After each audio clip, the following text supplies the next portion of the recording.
They say Jerusalem holds more secrets than any other place on earth. A city bathed in blood, worship, betrayal, and redemption. A city where stones remember everything, where every wall, every passage, every echo whispers a truth that men have long tried to bury. And among its most sacred places lies a church so revered, so ancient, and so mystified, that millions come to it in pilgrimage. But few realize that beneath its sacred floor hides a truth so dark, so carefully hidden, that even the faithful dare not ask about it. This is the story of the secret room beneath the Church of the Holy Sepulchre. When we speak of the Church of the Holy Sepulchre, we speak of ground that is believed to house the final footsteps of Christ. His crucifixion, his burial, and his resurrection, all within a stone's throw of each other. Over centuries, this sacred place has stood as a battleground, not just between armies, but between truths and myths, politics and salvation, light and shadow. But as pilgrims kneel at the stone of anointing, as monks chant their eternal hymns beneath the dim glow of candles, few know what lies just beneath their feet.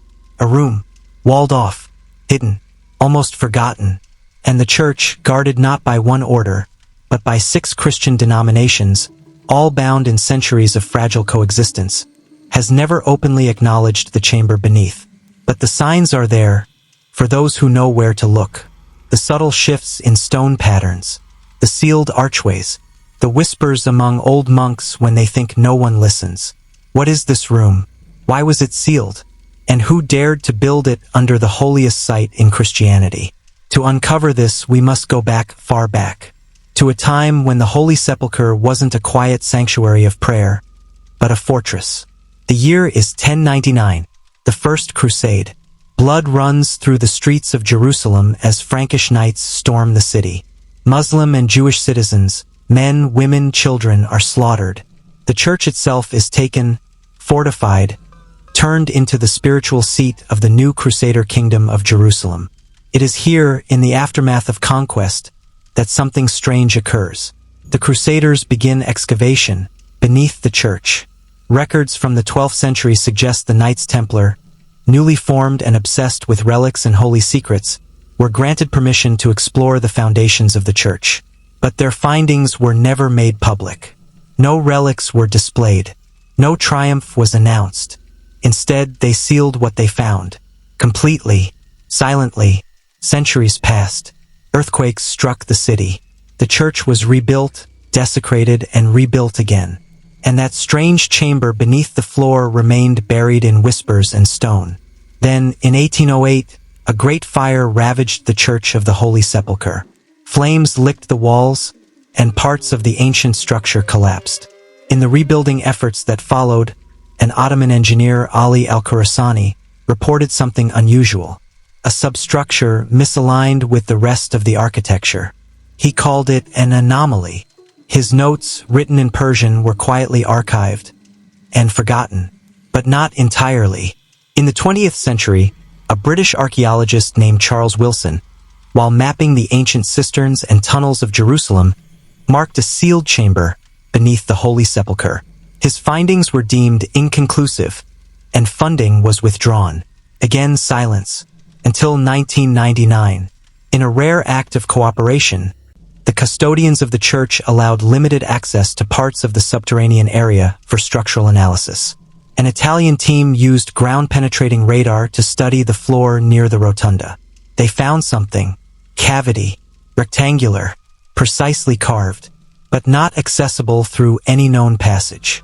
The dimensions matched those of a chamber mentioned in a 13th century Templar manuscript recovered from the Vatican archives.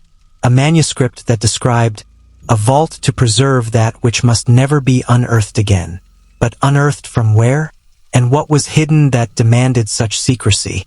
According to the same manuscript, the chamber was constructed not as a tomb, but as a prison. A prison for what? The text grows vague. It refers to the testimony of fire and stone, and the relic that should not be venerated. Some scholars believe it may have been a scroll, a forbidden gospel, one that challenged the official narrative of the resurrection. Others claim it was a relic not of Christ, but of Judas. A bone? A cloth? A weapon? The text does not say. Only this: He who holds it holds the key to silence heaven. The implications are staggering.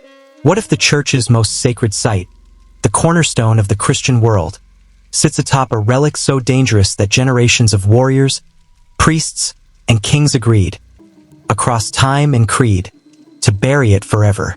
What if the wars, the reconstructions, the silent deals between denominations were all part of an unspoken pact to keep that chamber sealed?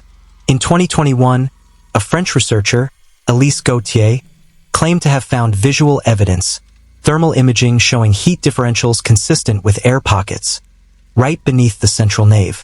Her request to drill a fiber optic camera into the stone was denied. She was later banned from entering the church without explanation. When asked why, she only said, "Because the stone remembers what men want to forget." And yet, some say it has already been opened. There's a story, not published in academic journals, not cited in formal history, but passed around by those who live in Jerusalem's shadow long enough to hear the things no one dares to print. In 1983, during restoration work after a minor quake, a stone slab in the northwest transept cracked. 2 workmen descended through a gap, believing they'd found a forgotten cistern. They returned pale, silent.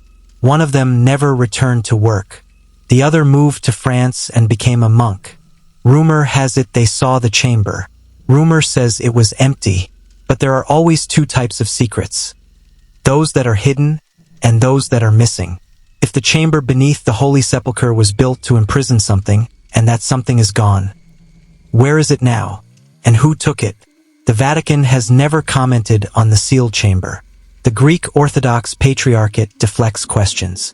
The Franciscan custody of the Holy Land, when pressed by journalists, claims there are no unexplored chambers beneath the church, despite the radar, despite the manuscripts, despite the history. And yet, in the very center of Christendom, where incense burns and candles flicker, something waits, or something is missing, or both. The faithful pray above, the skeptics scoff outside.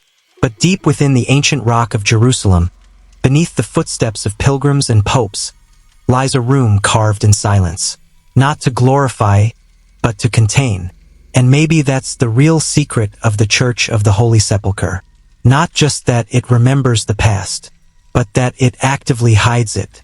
That it was built not to reveal a resurrection, but to guard a truth so volatile, so incompatible with the world we know, that it had to be buried beneath marble, beneath myth, beneath faith itself.